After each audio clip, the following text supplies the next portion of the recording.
Assalamualaikum warahmatullahi wabarakatuh. Perkenalkan, nama saya Anggi Sri Rahayu.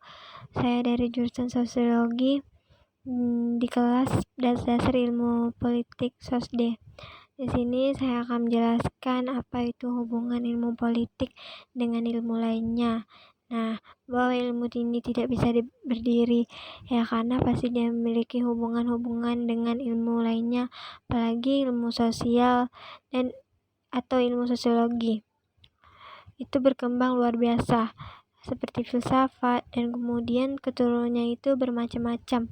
Maka antara satu ilmu dengan yang lain, apalagi yang berhubungan dengan masyarakat, ilmu itu berbeda-beda. Ilmunya ada sosio, antropologi, komunikasi, sejarah, dan masih banyak ilmu lainnya yang masing-masing yaitu di atas satu dengan yang lainnya. Nah, hubungan yang saling mendukung kadang untuk menjelaskan fenomena yang terjadi dalam politik itu harus dijelaskan dengan teori yang sudah dikenalkan dalam sosiologi. Kadang-kadang yang terjadi dalam politik harus dijelaskan juga dengan konsep-konsep atau ide teori yang ada di dalam psikologinya. Misalnya, bagaimana kita memahami perilaku memilih dalam kepala daerah. Nah, kita harus menggunakan dengan cara konsepnya itu kan, konsep ilmu psikologi yang dikenal dan adanya dengan memahami perilaku memilih kan. Jadi sosiologi mempelajari atau membahas masyarakat, mereka bekerja, bagaimana mereka memenuhi kebutuhan hidupnya. Ilmu politik ini berbicara tentang sebagaimana manusia juga itu tadi yang dipelajari sosiologi, melakukan pekerjaan, dimensi politik. Itu yang dipelajari tentang ilmu politik. Maka di masyarakat dalam konteks sosiologis itu sebenarnya memiliki level relevan dimensi terhadap ilmu politiknya itu. Nah, yang kedua di sini saya akan menjelaskan apa itu negara sebagai konsep politik. Nah, konsep politik ini adalah di dalam konsep itu ditemukan ilmu politik yang dibicarakan tentang teori politik, masyarakat, negara. Nah, di negaranya itu dibicarakan lagi di definisi mengenai negara, seperti negara unsur, negara yang bertujuan, dan fungsi negaranya. Istilah negara dan istilah sistem politik itu selain yang dibicarakan tentang konsep-konsep kekuasaan, dibicarakan juga tentang legitimasi. Itu bagian dari kekuasaan juga, dan dibicarakan juga pengaruh. Jadi kekuasaan itu ada otoritasnya, ada wewenang, ada legitimasi, ada pengaruh yang akan dibicarakan. Jadi yang dimaksud dengannya itu adalah bentuk sederhana atau kalimat sederhananya. Misalnya nih, ada orang yang mencuri uang yang bukan miliknya, tapi itu milik negara. Itu yang dinamakan korupsi. Kalau tidak ada satu konsep yang bisa menjelaskan peristiwa itu, kita akan rumit untuk menjelaskannya. Jadi yang penting kita memahami konsep. Jadi konsep itu adalah semacam kesimpulan kata atau gabungan kata penyimpul. Jadi yang dibicarakan tadi itu tentang peristiwa korupsi. Nah, itu dia yang dinamakan konsep. Jadi teori politik ini adalah generalisasi yang abstrak terhadap fenomena atau peristiwa yang terjadi pada generasi itu.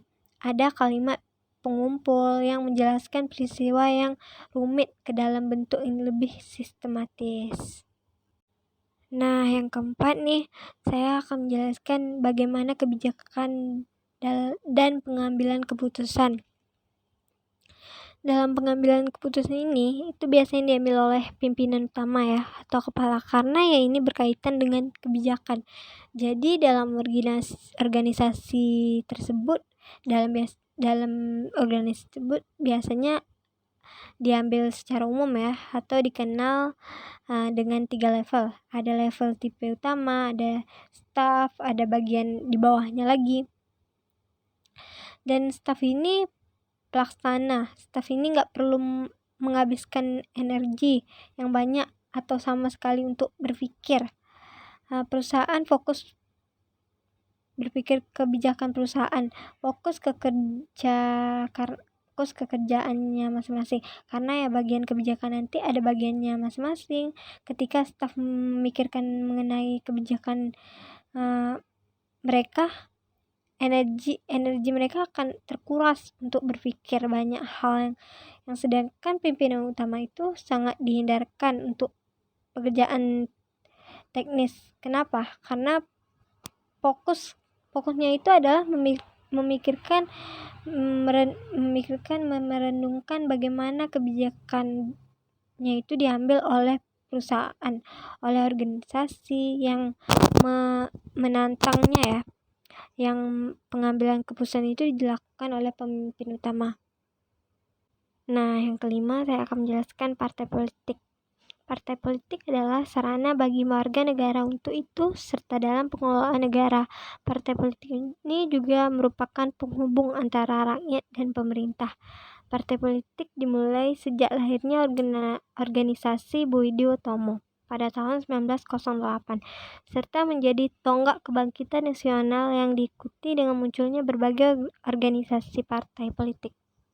Seperti di atas, pada 3 November 1945 ini, pemerintah kala itu mengeluarkan maklumat bahwa pemerintah mendukung adanya asistensi dari partai politik terkait diselenggarakan pemilihan umum dan lahirnya partai-partai baru.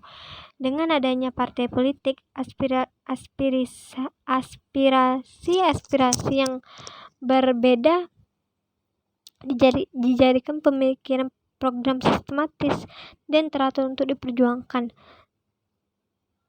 sebagai kebijakan publik. Dengan demikian, para pengungsi itu sebagai broker of idea, sebagai pelopor masyarakat untuk mengelola perbedaan yang ada di partai politik yang ada di Indonesia, melakukan tugas politik dalam konteks pemilu. Nah, yang keenam, sini saya akan menjelaskan tentang partisipasi politik. Nah, apa itu partisipasi